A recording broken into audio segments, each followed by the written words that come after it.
오늘 하나님의 구원 계획의 목적, 구원 계획까지 제가 썼는데 계획의 목적, 이렇게 좀 제목을 조금 더 추가해서 수정하겠습니다. 좀 전에 우리 말씀 나눴는데, 인사를 했는데, 당신은 왕같은 제사장입니다, 이렇게 인사를 했잖아요. 이제 우리가 이 출애굽기 29장을 통해서는 그 회막의 여러 기구들이 무엇을 의미하는지를 쭉 살펴본 다음에 이 제사장 위임식을 통해서 이 제사장이 어떻게 이것들을 수행하고 무엇을 의지해서 이 제사장직을 수행해야 하는가 하는 것들을 쭉 봤습니다. 지난주에 이제 1부를 봤고 오늘 2부입니다. 근데 이제 이 제사장의 그 위임식을 통해서 이 의미들을 하나하나 살펴보면서 그 사람이 그랬대가 아니라 우리에게 이걸 적용하는 거죠. 그러니까 여러분, 제사장, 구약의 제사장은 두 가지 의미가 있다고 늘 말씀드리죠. 하나는 우리를 이끌고 가시는 예수 그리스도, 제사를 통해서 우리 모두를 하나님 앞으로 이끌고 가는 예수 그리스도. 그리고 또 한 가지는 이제 어떤 의미가 있냐면 그 예수 그리스도로 옷 입은 예수 안에 있는 우리 있죠. 그래서 우리를 통하여 또 다른 사람이 하나님 앞에 나아갈 수 있는 예수 안에 있는 우리를 의미한다고 볼 수 있습니다. 그래서 이 위임식을 통해서 한 부족한 인간이 무엇을 의지해서 하나님께 나아가느냐 하는 것을 설명해 주고 있습니다. 지난주에 제사장 위임식을 우리가 쭉 살펴봤는데 기억을 하실란가 모르겠는데 한번 점검해 보겠습니다. 자, 기억을 못 하셔도 아주 잘하시는 겁니다. 제가 이제 할 일이 있기 때문에 여러분이 기억을 못 하셔도 아주 잘하시는 일입니다. 자, 4가지 단계가 있다고 그랬습니다. 첫 번째는 무슨 단계냐면 놀랍습니다. 그걸 기억하시다니. 물로 씻는 겁니다. 두 번째는요, 옷을 입히는 겁니다. 모세가 옷을 입혀주죠. 그래서 우리가 여태까지 계속 살펴봤잖아요. 관도 씌우고 무슨 에봇도 있고 패드 붙이고 그런 거를 딱 옷을 입히고. 자, 세 번째는 놀라고 있습니다. 제가 지금 대단하십니다. 기름을 그래서 여러분, 물을 붓는 것은 보혈로 인하여 예수 피로 인하여 성결케 됨, 그죠? 옷을 입히는 건 우리가 예수로 옷 입어야 된다는 계속 살펴봤고, 그 다음에 관유를 붓는다는 것은 성령의 기름 부으심, 그러니까 중생의 씻음과 성령의 새롭게 하심, 이것들을 의미한다고 그랬죠. 그 다음에 이 네 번째 과정은 제사인데 3가지로 나누어진다고 그랬죠. 첫 번째 제사는 무슨 제사였습니까? 속죄제, 속죄제. 두 번째 제사는 뭐였죠? 저도 헷갈리네. 잠깐만요. 여기, 저도 헷갈립니다. 화제네요, 화제. 근데 이제 헌신의 제사 있죠. 헌신의 제사. 헌신의 제사로서 화제를 드렸습니다. 세 번째 제사는 정결 제사였습니다. 그래가지고 이렇게 피를 바르죠. 여기. 오른쪽 귓불이, 오른쪽 엄지, 오른쪽 엄지 발가락에다가 피를 발라서 정결케 합니다. 여기까지 잘 따라오셨습니다. 다 기억나시죠? 네, 일주일 안에 잊어버릴 게 거의 확실합니다. 괜찮습니다. 여러분 잊어버리셔도 됩니다. 근데 여기서 이제 우리가 어떤 것들을 기억하느냐 하면 제사장이란 이제 예수를 의지하는 자라는 것입니다. 그리고 우리가 오늘 이 땅의 제사장으로 살아갈 때 이렇게 예수 피로 씻김 받았고 성령의 기름 부음을 받고 예수로 옷 입고 살아가는 자들이라는 것이죠. 그리고 날마다 정결케 되고요. 그렇죠? 이 위임식의 의미들을 우리가 좀 기억하면 됩니다. 그러니까 여러분 항상 말씀드리지만 이 구약에 나오는 여러 가지 것들은 궁극적으로 누구를 예표하느냐?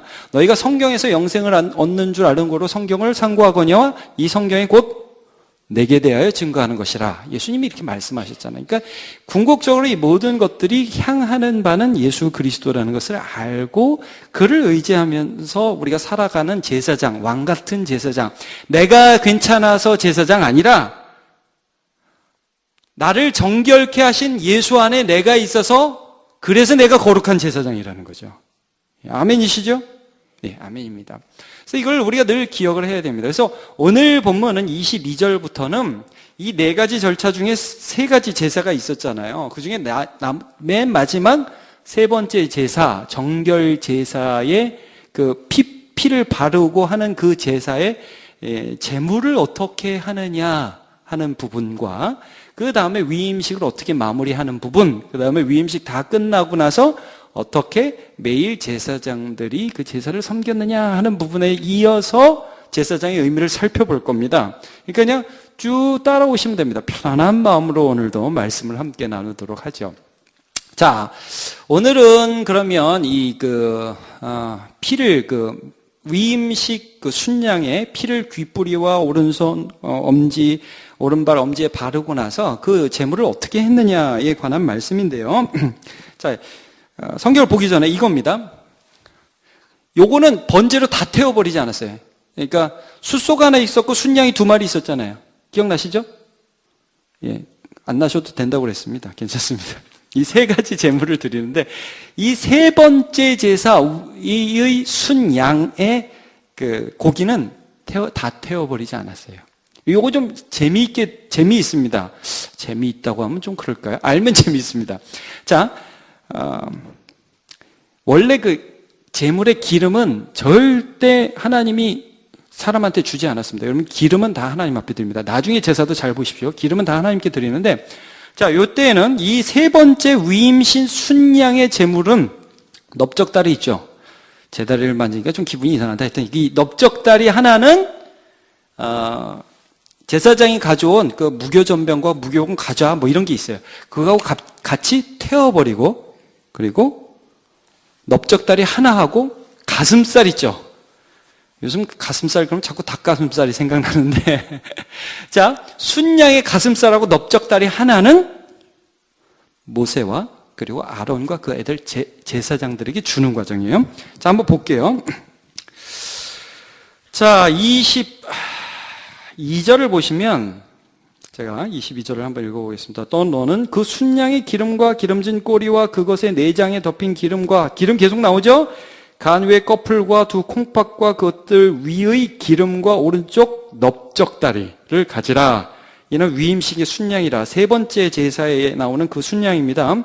자, 요거를 23절에 보면 그 무교병 광주리에 있는 뭐 그 떡과 그 다음에 과자 전병하고 요거를 같이 여호와 앞에 드립니다. 근데 여러분 여기 이제 출애굽기에 보시면 가끔 제사 나오는데 제가 요거 좀 설명해드리고 가겠습니다. 여러분이 너무 헷갈렸어요. 요제 한번 따르요. 요제는 뭐냐면 흔든다는 뜻입니다. 그러니까 제사를 드릴 때에 번제는요 태워버린다는 거고요. 요제는 이렇게 흔드는 게 제사로서 하나님께 드리는 과정입니다. 이해하시겠죠? 자, 그 다음에 또 거제라고 있습니다. 거제도가 아닙니다. 거제물. 이건 거제라는 건 뭐냐면 든다 이런 뜻입니다. 이렇게 들어서 바친다. 거제라는 뜻입니다. 그리고 조금 더 가시면 무슨 제사가 있냐 하면 또 있는데 따라 붓는 제사가 있습니다. 포도주. 어디에 나옵니까 그게? 제가 그거 적어놨는데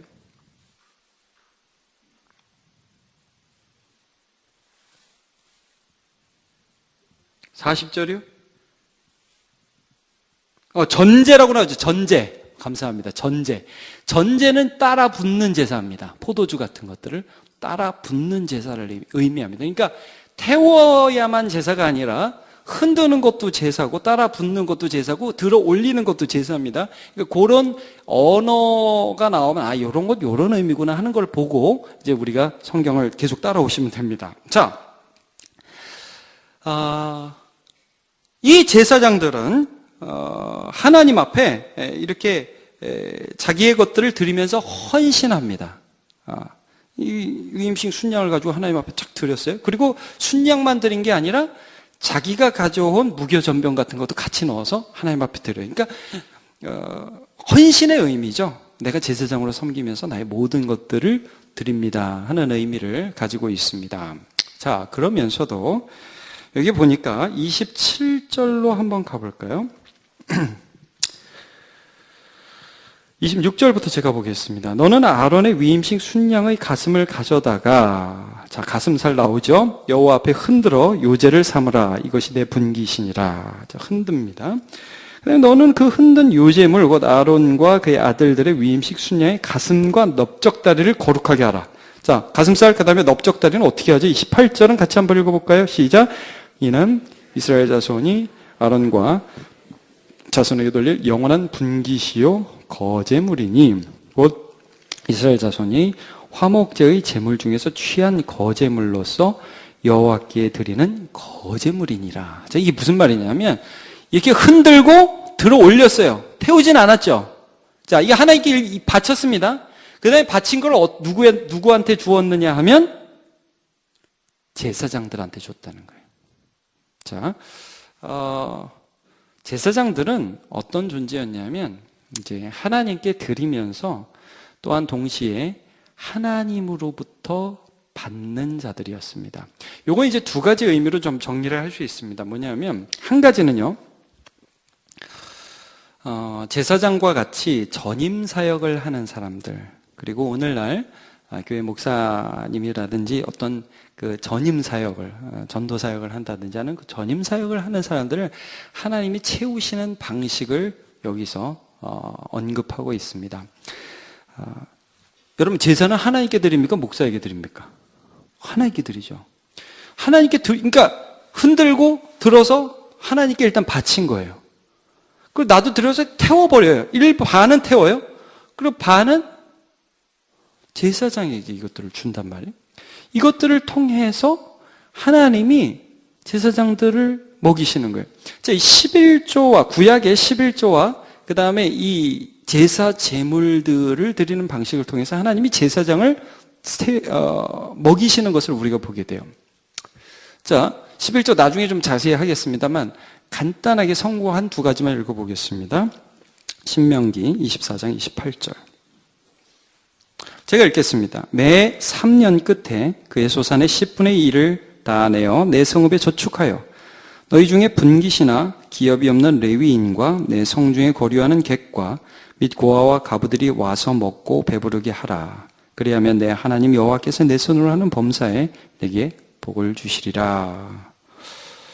자, 11조의 목적, 그것들은 레위인, 전임 사역을 하는 사람들과 고아와 객과 과부들을 위한 것이다. 자, 신명기 26장 12절은 같이 한번 읽어보겠습니다. 시작. 셋째 해, 곧 11조를 드리는 해에 내 모든 소산의 11조 내기를 마친 후에 그것을 레위인과 객과 고아와 과부에게 주어 내 성읍 안에서 먹고 배부르게 하라. 자, 이것들을 통해서 하나님께서 채우시는 거죠. 자, 여러분. 요건 이제 뭘 가리키냐면 이런 겁니다. 우리 교회적으로 이걸 좀 공유할 필요가 있기 때문에. 여러분, 목사는 하나님이 채웁니까? 교인이 채웁니까? 하나님이 채우시죠. 근데 그 방식을 어떻게 하느냐 하면, 온 성도들과 또 제사장도 여기 한번 보세요. 제사장을 채우는 것은 하나님입니까? 이스라엘 백성입니까? 하나님이죠. 하나님입니다. 그런데 이렇게 생각하지 않는다는 거예요. 성도들이나 이스라엘 백성들이 목사는 하나님이 채우셔. 뭐 어떻게든 살 거야. 그게 아니라 이러한 것들을 하나님 앞에 드림으로 하나님이 채우시는 방식을 취하신다는 거예요. 여러분 꼭 이 방법만 하지 않습니다. 예를 들면 여러분 이런 게 있죠. 엘리야 같은 경우. 엘리야가 비가 안 오고 먹을 게 없으니까 그리 시내가에 갑니다. 하나님이 어떻게 하십니까? 까마귀에게 고기를 물어다가 주시죠. 예. 하나님이 그렇게 해서 또 사르밧 과부에게 찾아가서 거기서 먹이기도 하십니다. 그러니까 여러분, 이 사역자들을 하나님이 먹이시는 방법은 너무나 다양합니다. 그러나 일반적인 방법이 무엇인가에 대해서 알아봐야 됩니다. 이게 안 됐을 경우에 이스라엘 역사를 보면 많은 레위인들이 도망을 갑니다. 그래서 사역지를 버리고 제사가 무너지고 예배가 무너지는 경우들이 상당히 많이 보이게 되는 것입니다. 제가 잠깐 이 사역자의 이 부분에 대해서 잠깐 좀 언급을 하겠습니다. 이런 생각을 성도들도 하면 안 되고 목사도 하면 안 됩니다. 뭐냐면 나를 채우는 것은 성도다. 이렇게 되면 안 돼요. 여러분 절대 성도들도 봉헌하면서 내가 이것들을 통해서 사역자를 내가 하는 것이다. 절대 그러시면 안 됩니다. 목사도 마찬가지고 성도도 마찬가지입니다. 또 이 부분에서 하나님이 알아서 채우시겠지 뭐 하고 교회가 사역자에 대해서 책임지지 않는 부분들은 상당히 조심해야 될 부분입니다. 이게 한국 교회가 상당히 조심스러운 부분이, 여러분 제가 조심스럽지만 말씀드리겠습니다. 교회마다 담임 목사님 같은 경우는 충분하게 하는 경우가 있는 교회들이 많습니다. 물론 그렇지 않은 교회도 굉장히 많습니다. 그러나 부교육자 같은 경우에는 그렇지 않은 경우 굉장히 많습니다. 일부 어떤 교회들은 사역자들이 참 풍부하게 이렇게 지원을 받는 경우도 있고요. 또 그러나 대부분의 경우는 그렇지 않습니다. 교회적으로 힘드니까 어쩔 수 없죠. 또 사역자들은 그런 것들을 감내합니다. 그러나 제가 지금 어떤 말씀을 드리냐 하면 교회는 이러한 부분에서 전임 사역자들에 대한 책임을 지고자 하는 마인드를 가져야 됩니다. 그렇게 하면서 어떠한 생각을 가져냐 하면 내가 하는 것이 아니라 하나님께서 한다. 그리고 사역자들도 하나님께서 나를 채우신다는 분명한 의식을 가져야 한다는 것, 전 교회적으로 공유할 필요가 있습니다. 제가 대학교 때 하나 좀 일화가 있습니다. 저를 가르쳤던 그 학생 사역 간사님이 계셨어요. 저에게 선배님이시죠. 근데 거기 사례가 그렇게 많지 않습니다. 지금도 그렇죠. 근데 예전에도 너무 어려웠어요. 대학 졸업해서 결혼을 해서 이 반지하 같은 데서 사는데 어느 날 제가 아르바이트를 했는데 제가 10만 원이 생긴 거예요. 그래서 제가 기도하는데 너무 마음에 그 목사님, 그때는 목사님 아니었죠. 우리 간사님, 나한테 말씀을 가르쳐 준 그 간사님 섬기고 싶은 거예요. 그래가지고 제가 찾아갔잖아요. 너무 잘했죠, 여러분. 제가 봐도 기특한 것 같아요, 대학생이. 제가 아르바이트 해갖고 10만 원. 야, 여러분, 그때 10만 원이면 진짜, 별거 아니죠, 근데. 근데 그때 컸어요. 근데 기도하는데 그 간사님이 막 생각나더라고요. 그래서 찾아가서, 다 이제 신혼부부. 딱 제가 봉투 내놨습니다. 간사님. 제가 기도하다 드리고 싶었습니다. 그랬더니, 참 제가 아직도 잊혀지지 않아요. 그 간사님이 딱 그걸 보시더니, 보통 그럴 것 같잖아요. 제가 없는 거 알거든요, 간사님. 너는 믿음이 좋다고 그래서 싹 집어넣어 주셨어요. 그래도 돼요, 사실은. 근데 그 간사님이 그걸 딱 보더니, 야, 뭐하냐? 절대 이러는 거 아니야. 왜냐하면요, 그때 이런 게 있었어요. 그 선교단체에 MS라고,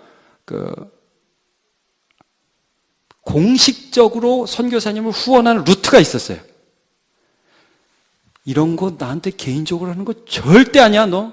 제가 부끄러웠어. 막 이게 하고서 너무 부끄러웠어요. 절대 너 개인적으로 이런 거 하지 마. 거기다 내. 그럼 나는 그쪽을 통해서 받을 거야. 굉장히 제가 도전을 많이 받았어요. 사역자 이런 마인드를 갖고 있구나. 그러니까 그분이 제 기도하는 걸 무시하겠어요? 저 지금도 그분 만나거든요. 지금도 좋아요. 관계 좋은데 나를 채우신 분은 하나님이시라는 게 있는 거예요. 그리고 여러분, 이게 사실요, 제가 오늘 이게 설교하면서 굉장히 조심스럽긴 한데 그래도 좀 하겠습니다. 여러분, 우리 성도들이 얼마나 목사를 잘 공개해 주시고 사랑해 주시니 제가 몸둘 바를 모를 때가 너무 많고요. 사실 제가 너무 감사합니다. 이렇게 쭉 돌아봐도 제가 지금 너무 감사한 분들이 많아요. 이게 이제 그런 정성들을 우리가 어떻게 무시해요. 그러나 자칫 잘못하면 어쩔 수가 있어요. 야, 이게 저분이 나를 책임지네. 요 명절이 다가오는데 이번에는 뭐 하실래나?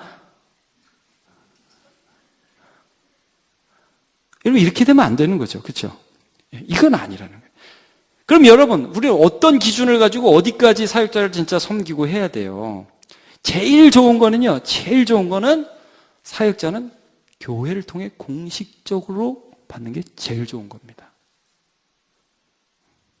아멘 하기 힘드시죠? 그게 제일 좋은 겁니다. 근데 여러분, 제가 추워도 저나 우리 모든 교육자가, 우리 교육자 목사님들 다 계시죠? 우리 목사님 어느 분도 우리 성도님들이 섬겨주는 거에 대해서 정말 진짜 감사하고요. 왜 그래? 이런 분은 한 분도 없습니다. 김문봉 목사님 그런 생각 한 적 있으세요? 그렇지 않습니다. 그러나 공식적으로 하는 게 제일 좋은 것이고, 그 다음에 이런 거 할 수 있습니다. 서로. 저도 뭐 여러분 사랑하고 개인적으로 이렇게 하고 할 수 있는데, 그 기준이 뭐냐? 이겁니다. 저 사람이 나를 섬긴다고 생각하면 아니야. 그건 아니라. 하나님이 나를 섬기는. 여러분도 만약에 저에게나 또 목사님에게나 뭐 어떤 섬김을 할 때 여러분 하십시오. 하는 거 좋은 겁니다. 하시고 하는데 내가 한다는 생각이 들면 하지 마십시오. 그건 아닙니다. 그런 기준을 가지고 우리가 봐야 합니다. 서로를 귀중히 여기고 해야 됩니다. 그러나 여기서 우리가 어떤 정신을 가져야 하느냐? 우리를 채우시는 분은 하나님이시다. 그리고 나도 하나님으로부터만 받겠다. 이게 없으면 부패하게 됩니다. 무너집니다. 왜 날마다 숨 쉬는 순간마다 없어요? 거기서 그게 왜 빨리 끝내라는 겁니까? 정주영 목사님? 지난주부터 좀 이상하네. 네. 자, 그 다음으로 좀 가보겠습니다. 여러분, 그 다음에 보시면 계속해서 이 제사장들은 하나님으로부터 받는 사람. 여러분, 우리가, 이거 이제 뭐 제가 목사로 적용했지만 여러분의 삶에서도 마찬가지입니다. 제사장으로 살아갈 때 절대로 사람이 나를 채운다고 생각되는 뉘앙스가 있으면 그건 하지 마십시오. 아닙니다. 그리고 내가 사람을 의지하고 있다. 그거 아닙니다. 이게 아니라는 거예요. 제사장은 그런 존재라는 것입니다. 자, 그 다음에 우리가 이 제사장의 그 위임식을 보면 이제 그런 같은 맥락에서 계속 볼 수 있습니다. 29절부터 보시면 이제 옷을 아론이 죽더라도 그 아론의 아들들이 계속 입어야 한다. 계속 예수로 옷 입어야 한다는 게 29절부터 나옵니다. 29절, 30절. 그 다음에 31절부터는 지금 우리가 말씀드린 것처럼 하나님으로부터 오는 것을 먹어야 된다 해서 위임시 순양을 가져다가 거룩한 곳에서 그 고기를 삶고 32절에 광주리에 있는 떡을 먹을지라. 그래서 우리는 하나님으로부터 오는 것을 먹어야 됩니다. 여러분, 우리가 제사에서 지난주에 살펴봤지만 이 세 가지 제사 꼭 하는 공통적인 그 의식이 있었죠. 뭐였습니까? 기억나십니까? 처음에 뭐 속죄제 드릴 때나 뭐 나중에 성결 제사를 드릴 때나 무슨 제사를 드릴 때도 동일하게 뭐 했죠? 안수했죠. 안수. 여러분, 안수라는 게 뭡니까? 이제 뭐 요즘에 뭐 기도할 때 안수하는 건 뭐 우리가 축복하고 그런 안수지만 여긴 뭐예요? 안수라는 거는 내 죄가 너한테 들어가고 너의 의로움이 나한테 온다. 이거 아니에요? 그렇죠? 그러니까 지금 이게 바뀌었다고요. 이거를 구체적으로 제사장들이 어떻게 정의했냐면 바뀌고 얘의 은혜를 내가 구체적으로 받는 거예요. 그러니까 여러분, 오늘 우리가 이 제사장 위임식에서 그 순양의 고기를 먹는다는 것은 이 고기는 구체적으로 누구를 상징하는 거예요, 여러분? 예수를 상징하는 거예요. 예수를 상징하는 거예요. 그러니까 우리가 성찬식 하죠. 떡과 포도주를 먹고 마시죠. 예, 그 먹고 마시는 거, 그것이 우리가 예수로부터만 공급받는 자라는 것을 항상 기억해야 한다는 그런 말씀입니다. 자, 간단하게 쭉쭉쭉 지나가겠습니다. 이제 35절부터 37절까지는 그러한 위임식의 맨 마지막 부분인데요.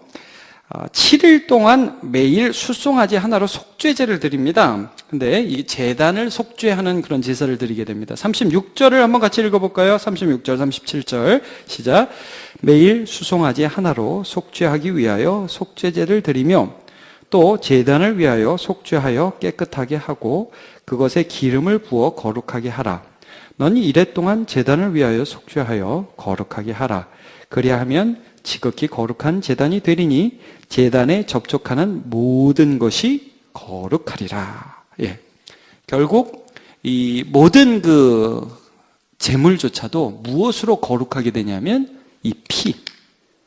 그것들로 피로써 제단이 거룩하여진다. 자, 우리 한번 히브리서 9장 22절을 읽어보겠습니다. 시작. 율법을 따라 거의 모든 물건이 피로써 정결하게 되나니 피 흘림이 없은즉 사함이 없느니라 그랬습니다. 이제 우리 예수 피만 의지한다. 모든 것에 예수 피를 의지한다. 이제 이런 의미로 우리가 볼 수 있습니다. 자, 맨 마지막 부분만 이제 살펴보겠습니다. 38절부터 보면 이제 제사장 위임식이 끝나고 제사장들이 매일매일 해야 하는 상번제가 나옵니다. 내가 제단에 드릴 것은 이러하니라. 38절. 매일 1년 된 어린 양 2마리니 자, 아침 저녁으로 제사를 드립니다. 한 어린 양은 아침에 드리고 한 어린 양은 저녁에 드릴지며 한 어린 양에 고운 밀가루 10분의 1 에바와 찌은 기름 4분의 1 흰을 더하고 또 전제로 포도주 4분의 1 흰을 더할지며 저녁에는 또 41절에 쭉쭉쭉 나옵니다. 근데 여러분 제일 중요한 건 42절입니다. 42절을 보시죠. 같이 보겠습니다. 시작. 이는 너희가 대대로 여호와 앞 회막 문에서 늘 드릴 번제라. 내가 거기서 너희와 뭐하고요? 만나고. 이겁니다, 이거. 자, 여태까지 우리가 회막의 여러 기구들, 지성소로부터 해서 성소, 뜰, 그 다음에 제사장은 이런 옷을 입어야 되고 위임식과 출애굽기 쭉 살펴봤죠. 자, 모든 것들의 결론적인 부분이다. 왜 이런 거 하냐 이거예요. 이런 걸 통해서 하나님께서 우리를 어떻게 해주신다고요? 만나고. 결국 이 모든 것들을 통해서 하나님이 우리의 하나님이 되시고 이겁니다. 결론적인 부분이에요. 그러니까 여러분 우리가 제사장이라는 것은 우리와 하나님이 만남이 가능해졌다는 거예요. 여러분 친구와 가족의 차이가 뭡니까?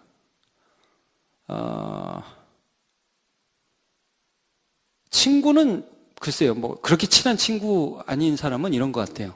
친구는 헤어지기 위해서 만나고요. 가족은 만나기 위해서 헤어지는 것 같아요. 명언이지 않습니까? 여러분, 하나님이 어떤 분이에요, 우리한테? 여러분, 하나님 만나려고 헤어지십니까? 헤어지려고 만나십니까? 예. 우리는 하나님이 그런 분이라고요. 여기 보세요. 그 다음에 42절부터 보면 43절부터 보면 이 부분이 굉장히 강조됐습니다. 43절부터 제가 한번 읽어볼게요. 내가 거기서 이스라엘 자손을 만나리니 내 영광으로 말미암아 회막이 거룩하게 될지라. 자, 45절을 볼게요. 내가 이스라엘 자손 중에 거하여 그들의 하나님. 이 굉장히 중요한 단어입니다. 그들의 하나님. 46절 그들은 내가 그들의 하나님 여호와로서 그들 중에 거하려고 그들을 애굽 땅에서 인도하여 낸 줄을 알리라. 나는 그들의 하나님 여호와니라. 이게 성막과 제사장의 결론이라는 결론. 여러분 하나님이요 이스라엘 백성들에게 홍해 한번 갈라주려고 야 멋있지 이거 하려고 꺼낸 게 아니에요. 만나 메추라기 한번 던져주려고 야 이건 내가 이런 것도 할 수 있어 먹어봐 맛있지 그리고 끝내려고 한 게 아니라 이 모든 것들을 통해서 그들의 하나님 매일 만나주시는 그들의 하나님이 되기를 원하셨다는 거예요. 이게 구원이라는 거예요. 여러분 오늘도 우리가 예수를 믿어서 예배하는데요 우리에게 하나님은 어떤 분이십니까? 일주일 동안 내 마음대로 살다가 한 번 와서 인사하는 분이 아니라 나의 삶 전체에 나의 하나님이 되시는 거예요. 나의 하나님. 제가 후원하는 어린이 한 명 있어요. 인도에 있는 어린이에요. 매달 제 돈이 나갑니다. 근데 제가 가만히 이 말씀을 생각하면서 이런 생각을 했어요. 야, 내가 과연 그 아이의 아버지를 할 수 있는가? 좀 그렇더라고요. 제가 저희 집에 같이 사는 애들과 그 아이를 볼 때 물론 돈도 뭐 훨씬 더 많이 잡아먹죠. 예. 훨씬 잡아먹습니다. 가까이. 근데 여러분 거기도 돈이 나오고 여기도 돈이 나가요.